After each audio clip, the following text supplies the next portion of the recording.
महासमुंद जिले के सरायपाली ब्लॉक में बलौदा पुलिस चौकी अंतर्गत एक जघन्य हत्या के मामले में एक आरोपी को ओडिशा के पाइकमाल से गिरफ्तार किया है। आपको बता दें कि महज 2300 रुपए के लिए आरोपी ने एक फाइनेंस कंपनी के कर्मचारी की हत्या कर दी थी, जिसे गिरफ्तार कर न्यायिक रिमांड पर जेल भेज दिया गया है।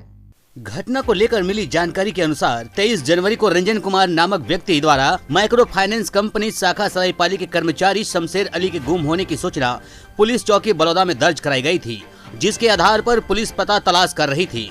इसी बीच कसडोल के पास एक व्यक्ति की लाश होने की सूचना मिली, जिसके तस्दीक करने पर शमशेर अली की लाश होना पाया गया। मामले की जांच शुरू की गई तथा इस दौरान पाया गया कि गजाधर साहू पिता प्रहलाद साहू द्वारा पैसा वसूली को लेकर हुए विवाद के चलते हत्या कर दी गई थी और घटना स्थल से फरार हो गया था, जिस पर भारतीय दंड विधान की धारा 302 के तहत मामला दर्ज किया गया था। इसी बीच पुलिस द्वारा अलग अलग टीम बनाकर आरोपी की तलाश की जा रही थी। मुखबिर से मिली सूचना के आधार पर सीमावर्ती उड़ीसा राज्य के पाइकमाल में दबिश दी गई, जहां आरोपी एक ढाबा में कार्य करते हुए पाया गया, जिसे हिरासत में लेकर पूछताछ की गई। उसके द्वारा हत्या किया जाना कबूल किया गया है।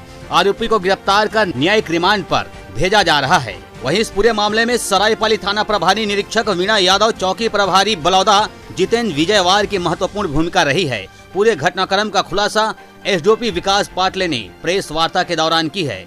दरअसल पूरा मामला चौकी बलौदा थाना सरायपाली के अंतर्गत ग्राम टेंगनापाली और कसडोल के बीच की है। मामला ये है कि विगत 23 जनवरी को सूचक रंजन कुमार, जो कि एक माइक्रो फाइनेंस कंपनी में कार्यरत है, उन्हें चौकी बलौदा आकर लिखित में एक गुम इंसान रिपोर्ट कराया कि इनका एक साथी शमशेर अली, जो कि अपने जो माइक्रो फाइनेंस कंपनी से संबंधित कार्य था, उसके लिए बसना एरिया निकला हुआ था, गल्फ उलझल एरिया। बट लंबे समय से उसका मोबाइल बंद आ रहा था और बीच में उनके द्वारा कॉल करके कुछ बचाओ बचाओ जैसी आवाज़ भी आ रही थी, जिसके संबंध में उनके शक के आधार पर कि कहीं उनके साथ कोई दुर्घटना ना घटी हो, इस आधार पर चौकी बलौदा में आकर उन्होंने सूचना दी। सूचना के आधार पर त्वरित कार्रवाई करते हुए चौकी प्रभारी बलौदा द्वारा तुरंत गुम इंसान कायम किया गया और तुरंत इसकी जांच कर टीम गठित करके निकाले। तो उसके बाद जांच क्रम में 24 तारीख को सूचना मिली कि ग्राम टेंगनापाली और कसडोल दोनों गांव के बीच एक सुनसान एरिया है, जहां बांस के बहुत सारे झाड़ वगैरह लगे हैं, वहां पे किसी की डेड बॉडी मिली है। कि सूचना की तस्दीकी पर तुरंत स्वयं मैं भी गया और चौकी प्रभारी, थाना प्रभारी सभी वहां पहुंचे। देखा गया वहां पे तो एक बॉडी मिली, डेड बॉडी मिली, जिसकी शिनाख्त की गई, जिसको गुम इंसान शमशेर अली के रूप में ही पहचान किया गया।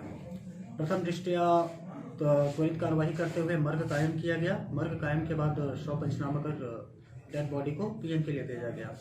पीएम कराने के बाद शॉर्ट पीएम किया, डॉक्टर साहब द्वारा जो शॉर्ट पीएम दिया गया, उसके आधार पर 302 का अपराध कायम किया गया और अज्ञात आरोपी की पतासाजी हेतु कंटिन्यू प्रयास किया गया।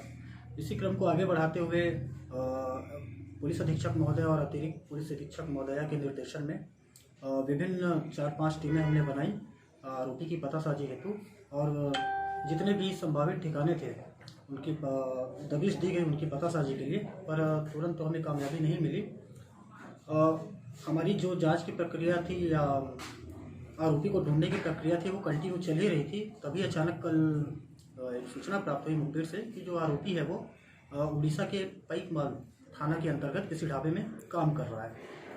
तुरंत सूचना मिलते ही बलौदा की टीम तैयार की गई और उसे पाइकमाल थाने की ओर जहाँ पे सूचना मिली थी वहाँ भेजी गई, और भेजने के बाद आरोपी वहाँ पे हमें मिला। तुरंत उसको हिरासत में लिया गया। हिरासत में लेकर यहाँ लाया गया चौकी बलौदा, जहाँ उससे पूछताछ की गई, जिन्होंने अपराध कबूल किया, और अपराध कबूल करने के बाद जो लीगल प्रोसीजर करते हुए आज गिरफ्तार किया गया है और जुडिशियल रिमांड पर भेजा जा रहा है। आरोपी के द्वारा क्या अकेले घटना को अंजाम दिया गया था? माइक्रो फाइनेंस कंपनी से आरोपी ने लोन लिया हुआ था, तो प्रति माह वो लोन की किस्त चुकाता था। विगत 23 जनवरी को भी जो माइक्रो फाइनेंस कंपनी के एजेंट थे शमशेर अली मृतक जो हैं, वो भी किस्त की वसूली के लिए गए हुए थे। तो किस्त की वसूली के लेके दोनों के बीच तनातनी हुई थी, जिसके आक्रोश में ही आरोपी द्वारा उसकी हत्या कर दी गई थी। सरायपाली से किशोर कर